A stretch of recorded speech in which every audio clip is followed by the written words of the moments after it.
The next question is sixth one. Illustrate n queens problem using backtracking to solve the 4 queens problem. ಇದರಲ್ಲಿ ಏನು ಮಾಡಬೇಕು ಅಂದರೆ place ಅದನ್ನು definition means ಸ್ವಲ್ಪ paragraph ಬರೀಬೇಕು. Place n queens on a n by n check board such that no 2 queens attack each. ಅಂದರೆ ಹೆಂಗೆ place ಮಾಡಬೇಕು ಅಂದರೆ ಇಲ್ಲಿ ಕ್ವೀನ್ ಬಾಕ್ಸಲ್ಲಿ ಕ್ವೀನನ್ನು ಪ್ಲೇಸ್ ಮಾಡಬೇಕು, ಆದರೆ ಒಂದು ಮತ್ತು ಇನ್ನೊಂದು ಅಟ್ಯಾಕ್ ಮಾಡಬಾರ್ದು, ಆ ಥರ ಪ್ಲೇಸ್ ಮಾಡಬೇಕು. ಅಂದರೆ ಈಗ ಇಲ್ಲಿ Q1 ಕೊಟ್ಟಿದ್ರೆ ಇಲ್ಲಿ Q2 ಇಲ್ಲಿ Q3 ಆ ಥರ ಕೊಡಬೇಕು, ಒಂದರಲ್ಲಿ ಇರಬೇಕು. ನೆಕ್ಸ್ಟ್ ಏನಂದರೆ no 2 queens are in a same row same column same diagonal. ಅಂದರೆ ಇಲ್ಲಿ ಕ್ವೀನ್ 1 ಇದ್ದರೆ ಇಲ್ಲಿ ಕ್ವೀನ್ 2 ಇರಬಾರ್ದು, ಸೇಮ್ ರೋ ಮತ್ತು ಸೇಮ್ ಕಾಲಮಲ್ಲಿ ಅಥವಾ ಸೇಮ್ ಡಯಾಗ್ನಲಲ್ಲೂ ಇರಬಾರ್ದು, ಯಾಕಂದರೆ ಅಟ್ಯಾಕ್ ಮಾಡುತ್ತೆ. ನೆಕ್ಸ್ಟ್ ಡಿಸೈನ್ ಮಾಡಬೇಕು ಒಂದು ಸ್ಪೇಸ್ ಟ್ರೀ ಅಂತ, ಸ್ಟೇಟ್ ಸ್ಪೇಸ್ ಟ್ರೀ. ಇದರಲ್ಲಿ 4x4 ಒಂದು ಬಾಕ್ಸ್ ಕ್ರಿಯೇಟ್ ಮಾಡ್ತೀವಿ.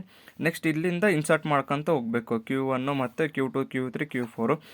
ಹೆಂಗೆ ಮಾಡ್ಬೇಕಂದ್ರೆ ಫಸ್ಟು ಇಲ್ಲಿ ನಾವು ಫಸ್ಟ್ ರೋ ಫಸ್ಟ್ ಕಾಲಮಲ್ಲಿ ಒಂದು Q1 ಪ್ಲೇಸ್ ಮಾಡ್ತೀವಿ. ನೆಕ್ಸ್ಟ್ ಈ ಕಾಲಮು ಮತ್ತು ಈ ರೋ ಮತ್ತು ಈ ಡಯಾಗ್ನಲಲ್ಲಿ ಪ್ಲೇಸ್ ಮಾಡೋಕ್ಕೆ ಬರಲ್ಲ Q2, ಅದನ್ನು ನೆಕ್ಸ್ಟ್ ಸ್ಪ್ಲಿಟ್ ಮಾಡ್ತೀವಿ ಎರಡು. Q1 ಆಗಿರುತ್ತಲ್ಲ, ನೆಕ್ಸ್ಟ್ Q2 ಇಲ್ಲಿ ಸ್ಪೇಸ್ ಇದೆನಾ ಅದಕ್ಕೆ Q2 ಅಂತ ಹಾಕ್ತೀವಿ, ಪ್ಲೇಸ್ ಮಾಡ್ತೀವಿ. ಈ ಡಯಾಗ್ನಲ್ಲು ಮತ್ತು ಈ ರೋ ಮತ್ತು ಈ ಕಾಲಮಲ್ಲಿ ಪ್ಲೇಸ್ ಮಾಡೋಕ್ಕೆ ಬರಲ್ಲ. ಇಲ್ಲಿ Q3ಗೆ ಥರ್ಡ್ ಕಾಲಮಲ್ಲಿ Q3ನ ಪ್ಲೇಸ್ ಮಾಡೋಕ್ಕೆ ಜಾಗ ಇಲ್ಲ, ಅದಕ್ಕೆ ನೆಕ್ಸ್ಟ್ ಬಾಕ್ಸಿಗೆ ಬರ್ತೀವಿ, ಅದ್ರ ಪಕ್ಕದ ಬಾಕ್ಸಿಗೆ. ಆವಾಗ Q2ನ ಇಲ್ಲಿ ತಗೊಂಡಿದ್ವಿ, ಈಗ ಇಲ್ಲಿ ತೊಗೊತೀವಿ, ಯಾಕಂದರೆ Q3 ಇಲ್ಲಿ ಪ್ಲೇಸ್ ಮಾಡೋಕ್ಕೆ ಜಾಗ ಇಲ್ಲ. ಅದಕ್ಕಾಗಿ Q2ನ ಇಲ್ಲಿ ಬರ್ಕೊತೀವಿ. ಈ ರೋ ಈ ಕಾಲಮ್ ಈ ಡಯಾಗ್ನಲ್ ಹಾಕಕ್ಕೆ ಬರೋಲ್ಲ. ಈಗ ನಮ್ಮ ಪ್ಲೇಸ್ ಉಳಿದಿದ್ದು ಇದೊಂದೇ, ಅಲ್ಲಾಗಿ Q3 ಅಂತ ಬರಿತೀವಿ. ನೆಕ್ಸ್ಟ್ ಬಾಕ್ಸ್ ತೊಗೊಂಡು Q3 ಅಂತ ಬರಿತೀವಿ. ಇಲ್ಲಿ Q3ಅಲ್ಲಿ ಬೇರೆ Q4 ಹಾಕೋಕ್ಕೆ ಜಾಗ ಇಲ್ಲ. ಸೊ ಅದಕ್ಕೆ ಏನು ಮಾಡ್ತೀವಿ, ಬ್ಯಾಕ್ ಟ್ರ್ಯಾಕ್ ಮಾಡ್ತೀವಿ. ಇಲ್ಲಿಂದ ಮತ್ತೆ ವಾಪಸ್ ಬ್ಯಾಕ್ ಟ್ರ್ಯಾಕ್ ಮಾಡ್ತೀವಿ, ಇಲ್ಲಿಂದ ವಾಪಸ್ ಬ್ಯಾಕ್ ಟ್ರ್ಯಾಕ್ ಮಾಡ್ತೀವಿ. ಅಂದರೆ Q1 ಪೊಸಿಷನನ್ನು ಚೇಂಜ್ ಮಾಡ್ತೀವಿ. ನೆಕ್ಸ್ಟ್ ಏನು ಮಾಡ್ತೀವಿ, Q1 ಫಸ್ಟ್ ರೋ ಅಲ್ಲಿ ಹಾಕಿ ಫಸ್ಟ್ ಕಾಲಮಲ್ಲಿ ಹಾಕಿದ್ವಿ. ಈಗ Q1 ಫಸ್ಟ್ ರೋ ಸೆಕೆಂಡ್ ಕಾಲಮಲ್ಲಿ ಹಾಕಿರ್ತೀವಿ. ನೆಕ್ಸ್ಟ್ ಇದು ಕಾಲಮ್ಮು ಇದು ಡಯಾಗ್ನಲ್ಲು ಮತ್ತು ಈ ರೋ ಒಳಗೆ ಪ್ಲೇಸ್ ಮಾಡೋಕ್ಕೆ ಬರಲ್ಲ Q2ನ. ಆವಾಗ ಇಲ್ಲೊಂದು ಪ್ಲೇಸ್ ಉಳಿದಿದ್ದಾನ, ಅದಕ್ಕೆ Q2 ಅಂತ ಹಾಕ್ತೀವಿ. ಅವಾಗ ಇದು ಮತ್ತು ಈ ಜಾಗದಲ್ಲಿ Q3 ಪ್ಲೇಸ್ ಮಾಡೋಕ್ಕಾಗಲ್ಲ, ಇಲ್ಲೊಂದು ಉಳಿದಿದೆ Q3 ಅಂತ ಹಾಕ್ತೀವಿ. ಮತ್ತು ಈಗ ಈ ಕಾಲಮು ಈ ರೋ ಈ ಡಯಾಗ್ನಲ್ ಹಾಕಕ್ಕೆ ಬರಲ್ಲ, ಇದೊಂದೇ ಉಳಿದಿದೆ. ಸೊ ಹಾಗಾಗಿ Q4ನ ಪ್ಲೇಸ್ ಮಾಡ್ತೀವಿ.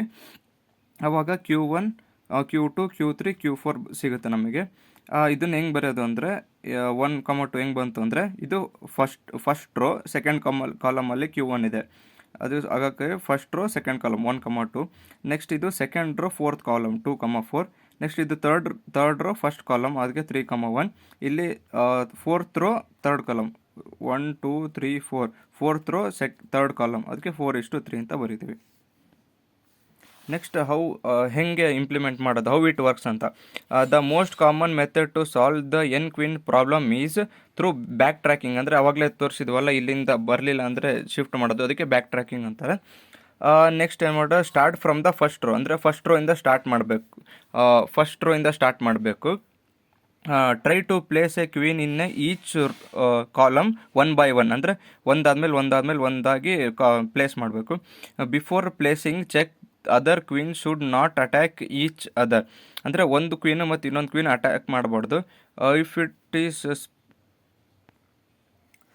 ನೆಕ್ಸ್ಟ್ ಏನು ಮಾಡ್ತೀವಿ ಅಂದರೆ ಇಫ್ ಇಟ್ ಈಸ್ ಸೇಫ್, ಅಂದರೆ ಅಟ್ಯಾಕ್ ಮಾಡಲಿಲ್ಲ ಅಂದರೆ place the queen move to the next rho. ಅಂದರೆ ಈಗ ಇಲ್ಲಿ ಹಾಕಿದ ತಕ್ಷಣ ನೆಕ್ಸ್ಟು ಇಲ್ಲಿ ಸೇಫ್ ಇದನ್ನು, ಅದಕ್ಕೆ ನೆಕ್ಸ್ಟ್ Q2 ಪ್ಲೇಸ್ ಮಾಡ್ತೀವಿ. ಹಾಗೆ ಅದನ್ನೇ ಹೇಳಿರೋದು.